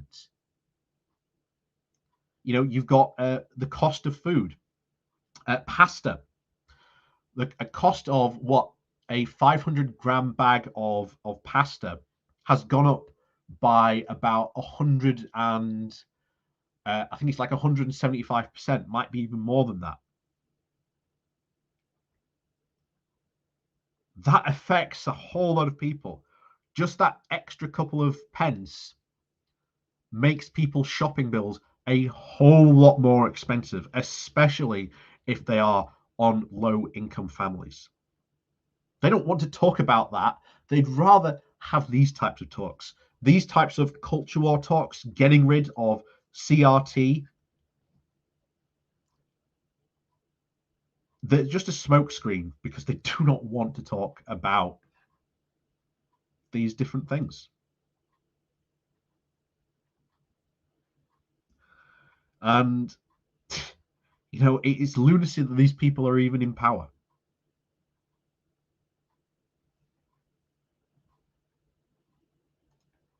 Be calling you a white supremacist, whatever you do, Yeah. and that you shouldn't restrict that from enacting a series of policies which fights these cultural. Who's saying that, though? I'm not saying that. All I'm saying is that, right, so my big worry in where we are, and perhaps we'll get onto public spending and all the rest of it. We all do, yeah.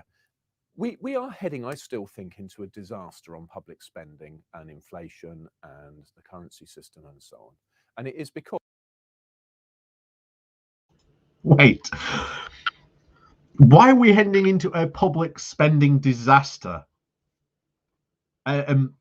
Currency inflation. Yeah, that's a serious problem. Why aren't you talking more about that? Again, that's the type of things I want to hear you talk about. But no, we're having the pointless culture war. We've been going an hour, almost an hour and a half at this point, talking about nothing. And really, in the grand scheme of things, we've done nothing. We've done nothing here. Honestly, I'm going to skip forward because I just don't want to hear more culture war nonsense. I really don't.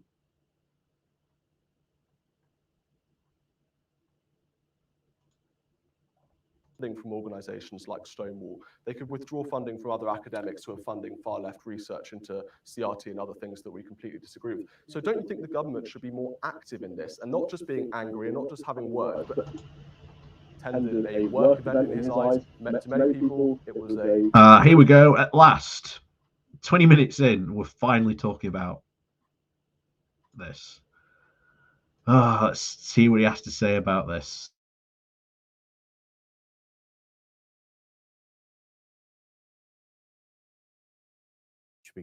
If you'd told me 2 days ago, I'm going to want a list, I might have sat down and gone at the TPA and said, given you a list. But I'm not sitting here making up a list on the... No, absolutely. And there are many campaigns, and I urge people to look it up. We've got to stop being angry and unpleasant. But these campaigns are pointing out where government funding is going, and there are some dubious places. Anyway, let's move on to the major story this week. We have to talk about it. The Prime Minister admitted that he attended a work event in his eyes, met to many people. It was a drinks organisation party. How did it make you feel when you heard that revelation?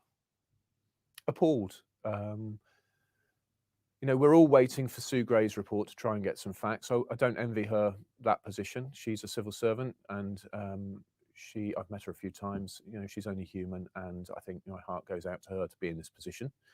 But I was appalled. You know, a constituent and I were speaking yesterday, his wedding plans were dramatically curtailed, which he didn't mind in order to, you know, look after people through the disease. But he does mind, as he put it, hypocrisy of the people who imposed those rules on him simultaneously doing what it seems they wanted to. And it seemed that the central issue here, there's several central issues, but one of them is the wrong rules were obviously applied on society. Because if people in number 10, and indeed the Director General of the relevant unit, didn't think the rules needed to be obeyed, then they shouldn't have been imposed on everybody else. So what a wrong message to take away. What a wrong message.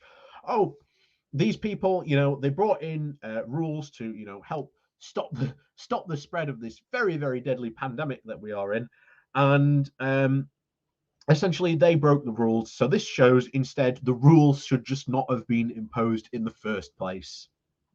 Bearing in mind, the UK, I believe, what is our total?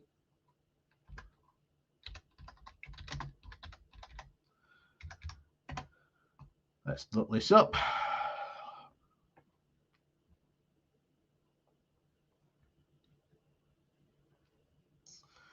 So we've had a total cases, according to the UK, according to Google, just looking this up, of 15.8 million cases and 154k deaths.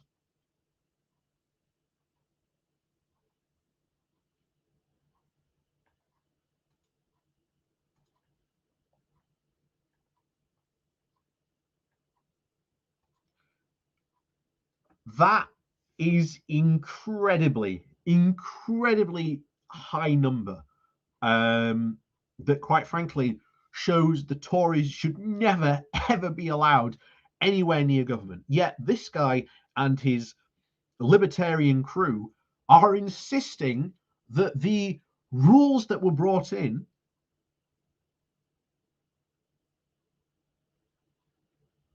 should never have been brought in at all.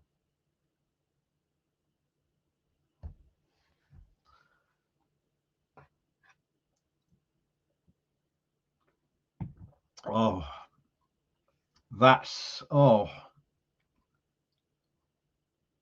and this guy could be prime minister. That's the scary thing. This guy could be prime minister, and we might, for all we know, get a new variant. Maybe there's another peak. This guy would very quite happily remove all COVID restrictions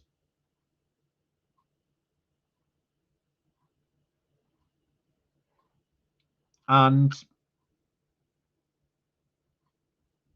well,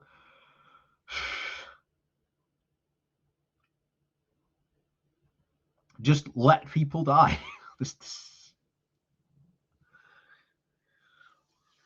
That's incredibly worrying that the guy that this guy is this close to potentially being the next prime minister.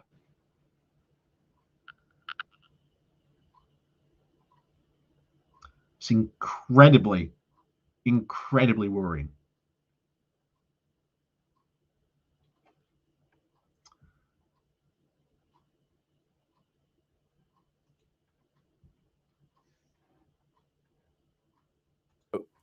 You know, Boris Johnson was not made prime minister for his ruthless and meticulous grasp of tedious detail.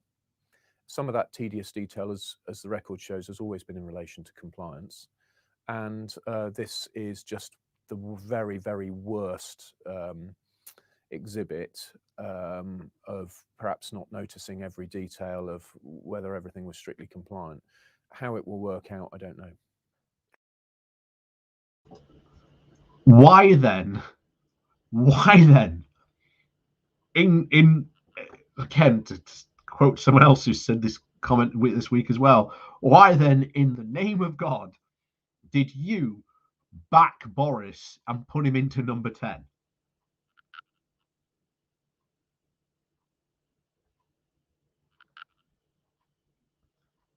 Why on earth did you back this guy, knowing that he had such a poor track record, considering I would think that maybe an attention to detail would be quite an important thing for a Prime Minister to have.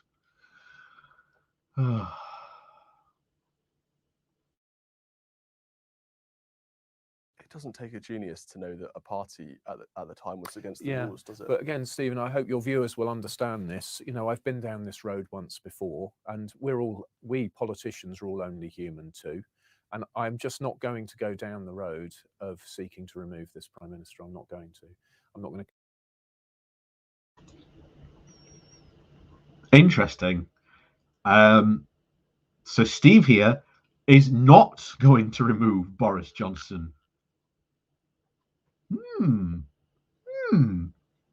Very interesting. Very interesting indeed. Comment on my confidence in him or otherwise.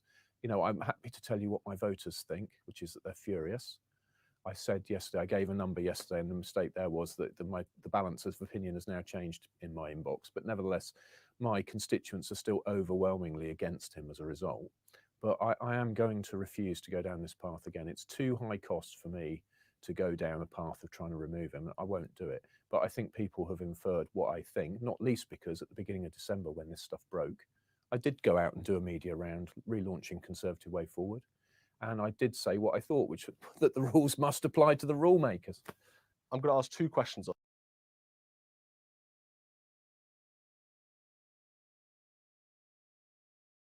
That is very interesting what he's said there, that he's not going to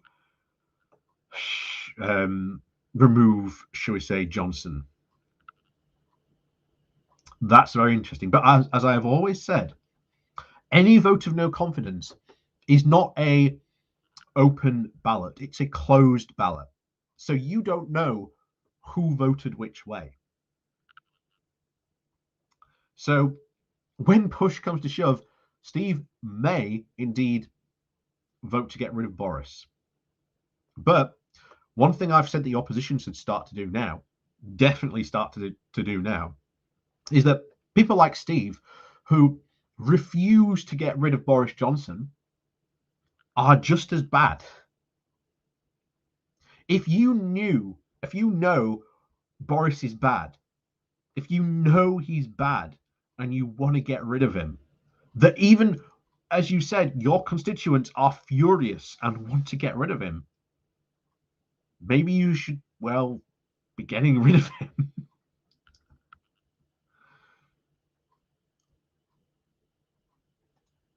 On this, and I know you say you won't comment on your confidence. Well, I'll have to tell you no comment. Well, I'm going to ask the question anyway. Yeah. If Boris Johnson is found to have lied to Parliament over these, as Dominic Cummings claims, would you then lose your confidence within the Prime Minister? So I am not going to comment on my confidence in the Prime Minister, but what I would say is that if it is part of the ministerial... What a political coward. I'm sorry, what a political coward saying that. Oh my word. Oh my word.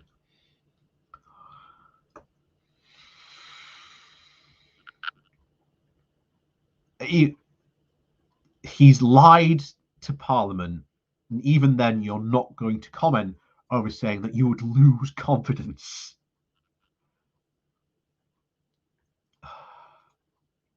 Anyway, yeah, we've been going for quite a while now, so hang on, let me speed this up because code that ministers who knowingly mislead Parliament resign, and that is the way it is. But equally, it's a speculative question. But it's just a matter of fact that that's what's in the ministerial code. Now you are a... But what if he doesn't resign? This is Boris Johnson we're talking about, Steve. This is why it's an important question to get out of again any Conservative MP. Are you going to are you going to have no confidence in your leader? Because there is a very good chance this may be proven that Boris Johnson did indeed lie and then decide, well, I'm not going anywhere. I'm not going to order an investigation into myself whether I broke the ministerial code or not.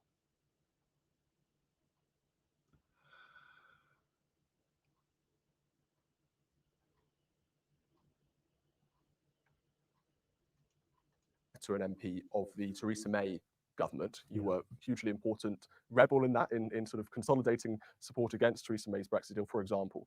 Do you feel, after almost 2 years of this Boris Johnson government, or more than 2 years, I should say, rather, that he is a better prime minister than Theresa May?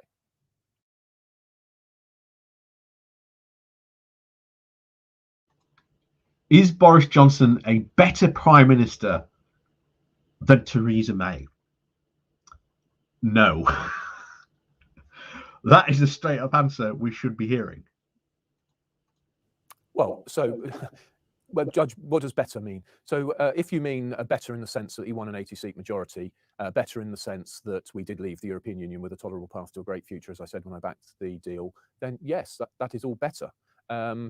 But if you were to judge him on his compliance with tedious detail, then Theresa May is definitely more of a champion on that score. But you know, we've got a problem as we've left the EU. Two big things have happened, which have been a real big problem for Boris. COVID interrupted everything, and just like Brexit, COVID has consumed all of government. And again, civil service has only got so much capacity, as I discovered as a minister, and I knew it. We were saying right at the start of 2019 that this COVID stuff looks pretty deadly. Should we be putting off Brexit for the time being so that maybe we can focus on potentially dealing with this pandemic and not have to deal with Brexit at the same time? Apparently not to him, as he's just admitted there. The civil service only has so much capacity. He's trying to blame the failings for Brexit as well under COVID by saying, oh, COVID came along and destroyed it all. All these things are COVID related. They're not Brexit related. Ignore them. No, a lot of the stuff we have seen, especially from the past year, and we've covered it time after time after time again on this channel. Businesses are suffering. The fishing industry is suffering. Our trade is down. Our exports are going to be hit this year with the new rules. Come September, there are new entry requirements for entering the EU. That is also going to cause a huge problem. We've already got currently at the moment a massive lorry queue going up the M20, I think, believe it is.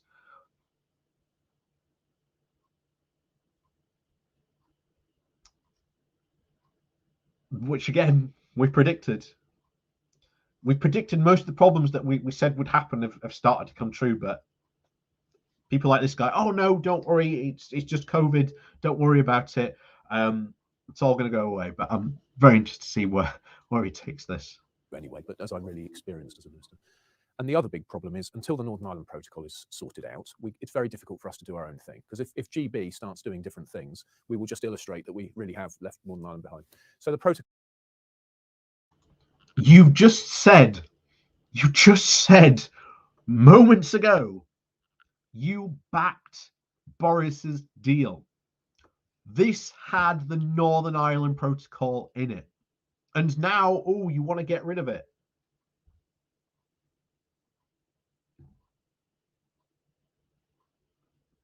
One of the big things, people go, well, why has the Northern Ireland issue become such a big issue? He's sort of given it away there, saying, oh, GB wants to go off and do its own thing. And, you know, if Northern Ireland gets left behind, oh no, what a tragedy that would be. Just this year alone, Northern Ireland businesses over there, compared to their rest of their UK counterparts, are doing far, far better because they are still in the customs union and single market. Steve Baker and the rest of his cadre of free market fundamentalists want to start a massive program of deregulation. They do not want people looking at Northern Ireland whose regulations are now the same as when we were in the EU and are again being, you know, higher than the currently, should we say, Steve Barker wants to drag us down to. They don't want to go, why is Northern Ireland doing so good compared to the rest of the UK? They do not want that to happen. And at the moment, that is potentially what is happening. It is of no surprise that after the first quarter of the financial year, and you could look at the economic outcomes of areas of the country, you could see Northern Ireland was doing a lot better than the rest of our regions in the UK. So as soon as that happened, as soon as that report came out, that is when people like Steve and the rest of his cadre started going out and going, got to get rid of the Northern Ireland Protocol now. Got to get rid of it. Got to get rid of it. Got to get rid of it. Unacceptable. Can't have it anymore. Got to get rid of it. This time last year, still, he was singing the praises of this deal.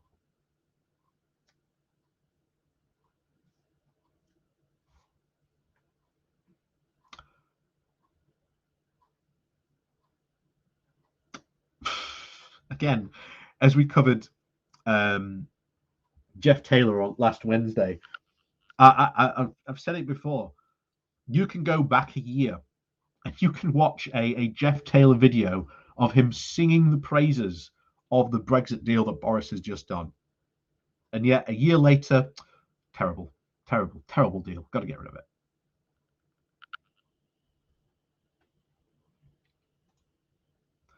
You are right there, Londoner.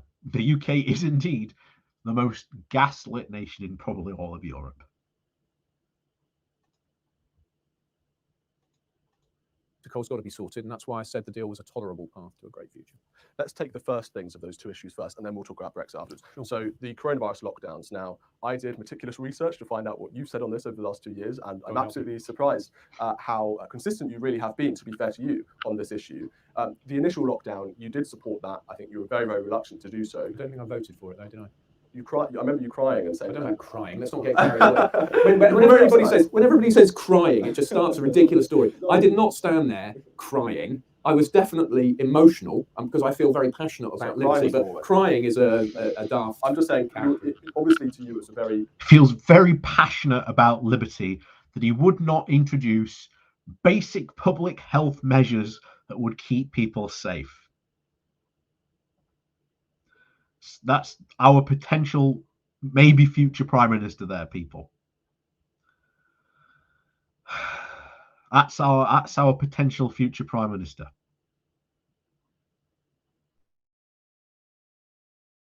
You took it very seriously. Taking away people's freedoms and locking them down at home is quite serious. Yes. Absolutely, and I commend you for doing that. I think some Conservative MPs can probably learn a thing or two from that. But anyway, you definitely supported. I saw tweets of yours saying it was the right thing to do at the time. It was in sort of March, May, April time of 2020. Do you regret, supporting that initial lockdown, even if you didn't vote for it? I know you did say statements that supported it. I would like to go back, as you have, and see the exact words, and I don't know if you've got them there, but you said lockdown. This is from the top of my mind. Lockdown was the right decision to save thousands of lives. Almost verbatim. Yeah. So, with the benefit of hindsight, it looks like the non-pharmaceutical interventions come at way too high a price. But equally, we don't get to be Captain Hindsight, do we? I mean, Keir Starmer gets away with it. But I have suggested.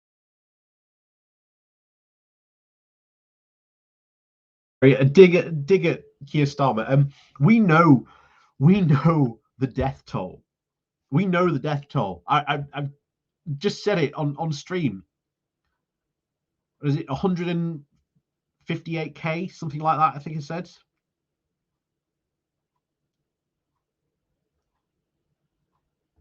We know the death toll, Steve. We know what these have done. But the reason why him and others don't want to do this is because they are free market fundamentalists and libertarians, because that would hurt their profit. That would hurt their profit, and it would hurt them. And as Seafing has said there, yeah, welcome to Plague Island.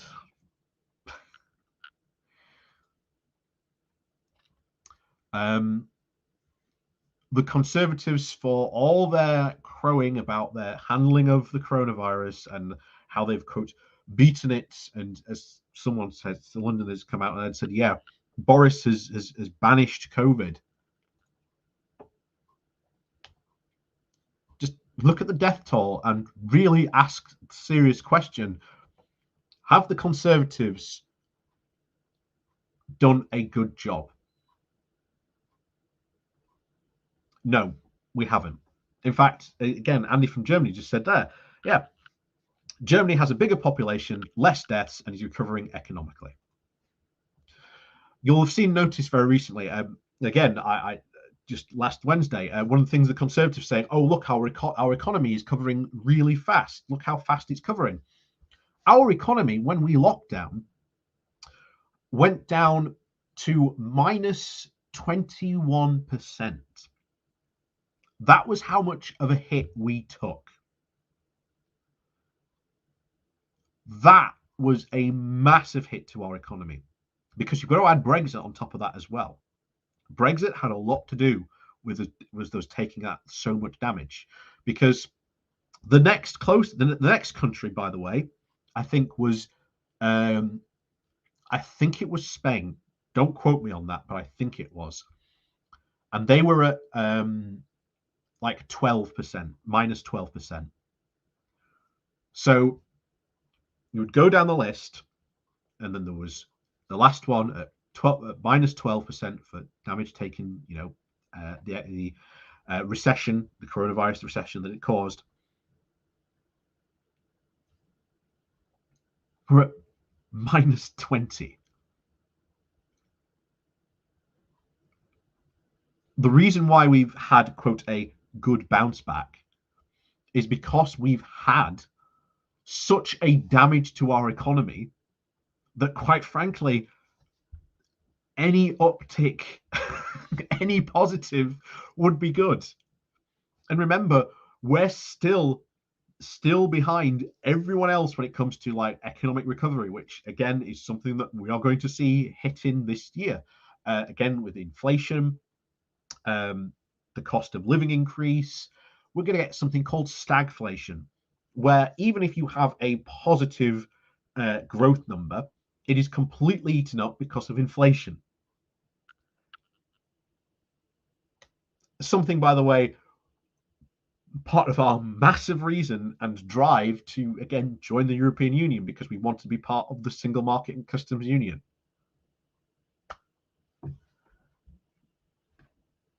And history has such a bizarre and weird way of repeating itself, doesn't it?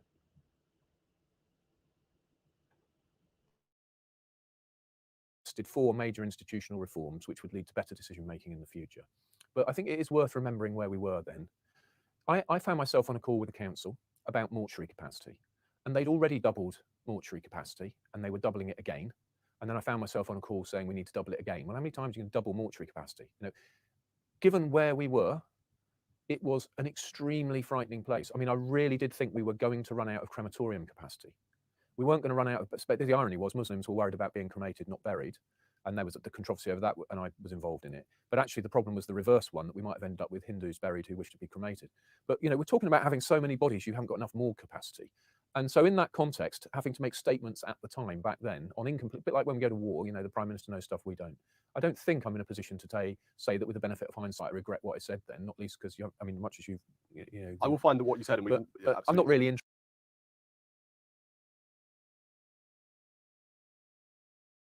The other lockdowns that we had, which saved lots of lives, apparently those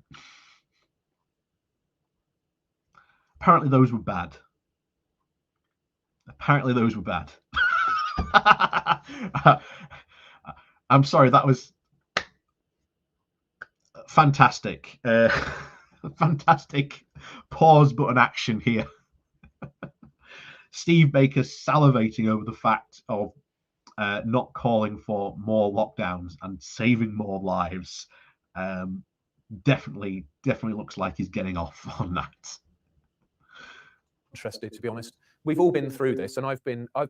Not only did I found the COVID recovery group, I have been the most strident defender of freedom through all this, and I'm happy to defend my record. But honestly, archaeology about whether I can give them the benefit now, I'm just not really interested in wasting my time. I suppose the reason I ask is because, as you say quite rightly, we need to prepare for other future pandemics or even future variants. Yeah, but we're not going to do that by looking at my tweets and having an argument about whether I. You've got to have a look back to see what was effective and what can we do differently. This is why the coronavirus investigation that's hopefully meant to happen I think it's this spring or summer it's meant to start. Should, hopefully, fingers crossed, probably reveal a lot of mismanagement and a lot of fault of the Conservatives, because even they know they're not going to come out of this looking well. What time is it now? Christ, it's 8 o'clock. We've been going for 2 hours at this point. Do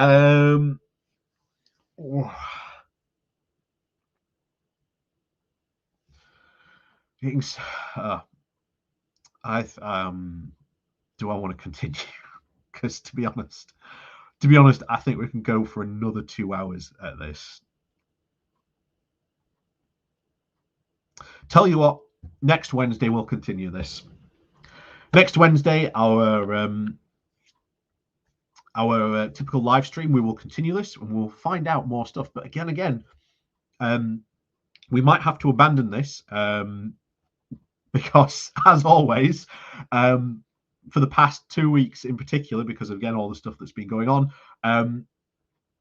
we've had stuff, should we say, that's taken more precedence, and we've had to follow more, or should we say, more interest. So we might get to finish this on Wednesday.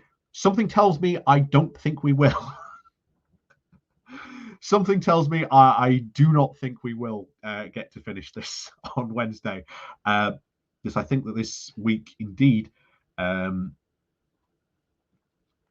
is indeed going to be quite interesting indeed politically, especially for Boris Johnson.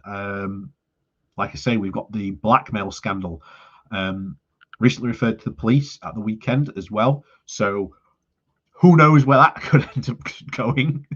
Who knows where this could end up going? So yeah, this week definitely going to be very interesting. Yeah, please do remember to hit that like, share, and subscribe button if you're on YouTube. If you're on Twitch, do the Twitch thing. Yeah. Watch out for more videos on my YouTube channel coming out this week as well, because I think, again, this week is going to be very, very interesting, to say the least. And remember, worryingly enough, this guy, well, sorry, not this guy, this guy potentially could be our future Prime Minister, depending how the future Tory leadership contest goes. And trust me, we will be following it, because whoever takes over from Boris, the problems that Boris was trying to face aren't going away. Just because you get rid of Boris, Brexit's still going to be an issue, Northern Ireland Protocol is still going to be an issue, cost of living crisis is going to be an issue. The recession is going to be, again, continuing recession that we are currently in, still going to be an issue. The stagflation going to be an issue. So many issues that potentially this guy is just not going to be up to the challenge of even doing. As I've said before, it's all about policy. We just had a massive talk at the beginning for, this guy talking about, the problems of inequality. Now he wants everyone to be equal. Well, guess what? Introduce some policy that helps people in these poorer communities. Not one piece, not one thought to that. Instead, oh no, I think we should ban CRT. CRT's not even covered here in the UK. It's not even taught in the secondary schools or even primary schools, where, again, in America is the most big worry about it. It's a university level, theoretical tool that they use. That's his big idea. And of course, as I said earlier on, big problem is if they get rid of CRT, and trust me, you will see this happening in America soon. When they get rid of CRT in America, what do you think they're going to come after next?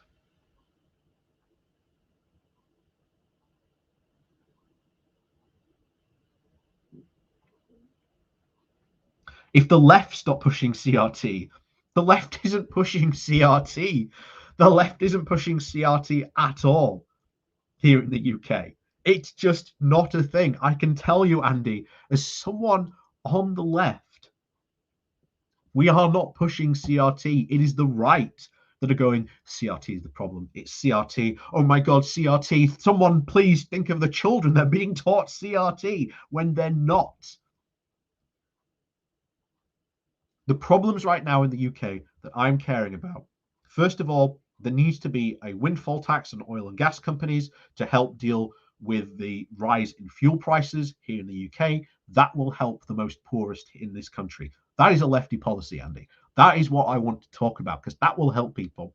I want to talk about the decarbonisation of the steel industry, a fantastic green policy, as well as a really good potential addition to achieving net zero. Conservatives aren't caring about trying to achieve net zero. In fact, I've got a video coming out tomorrow about net zero being the new Brexit. Again, worryingly enough, potentially could happen.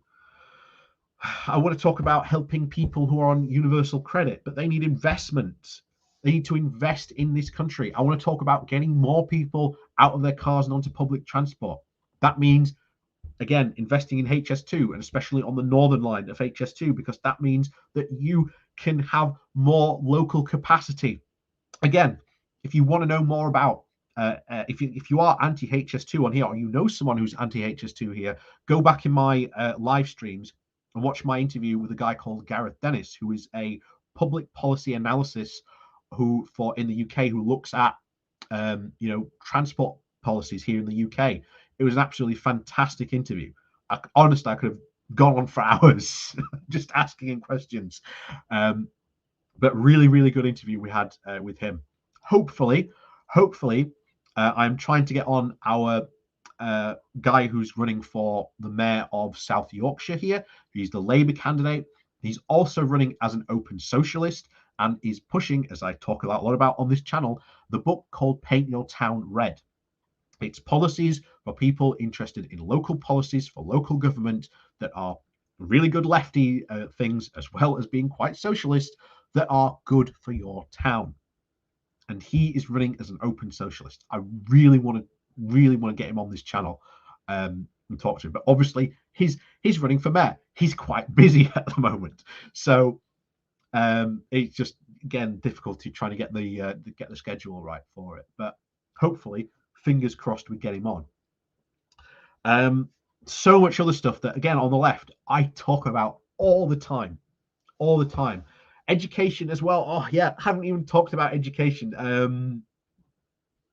Again, the Conservatives, we've got a massive education crisis coming. There's going to be an entire generation of children that have very, very poor educational attainment grades because of the Conservatives didn't fund them after the coronavirus, so they couldn't catch up. So much stuff. Again, I like to talk about here on the left that we can talk about. The problem is the right likes to talk about this, and the thing is, you can't just let the right talk about this, because they'll start to pull people over. And there's got to be some sort of counterbalance. As I've said before, social issues aren't really my wheelhouse, so I'll fully cop that. But there are other people on YouTube who do talk about like the social issues, both here and in America, who are a lot better than me on that topic. I a lot prefer to more talk about policy, because I think that has a lot bigger impact on the UK and politics in general. So as always, I have been talking for 2 hours straight, and I am in desperate need of a drink. I'm gasping for a brew, as we say here in Yorkshire. So with that, as always, we might come back to this on Wednesday, but like I say, this week could be quite interesting, so this might once again be pushed to the side. But as always, do have a fantastic evening. Thank you very much for joining me. I know this was a very impromptu stream, but thank you one and all for joining me. If you've stayed the full 2 hours, I apologize for any injuries you may have sustained listening to Steve Baker. But again, like I say, I do hope you come and join us. And if you are new to the channel, then please do hit that subscribe, like, and share button. It does help out the channel massively. And of course, down below, there are links to my Patreon page and my one-off donation link called Buy Me Coffee, where you can, well, buy me coffee. And as always, thank you very, very much for everyone for coming to join us. As you are always most welcome to come and join us on here anytime. We have live streams on Saturday morning and Wednesday evenings. This one was just sort of an impromptu one. But as always, thanks for watching, and well, we'll see you all next time.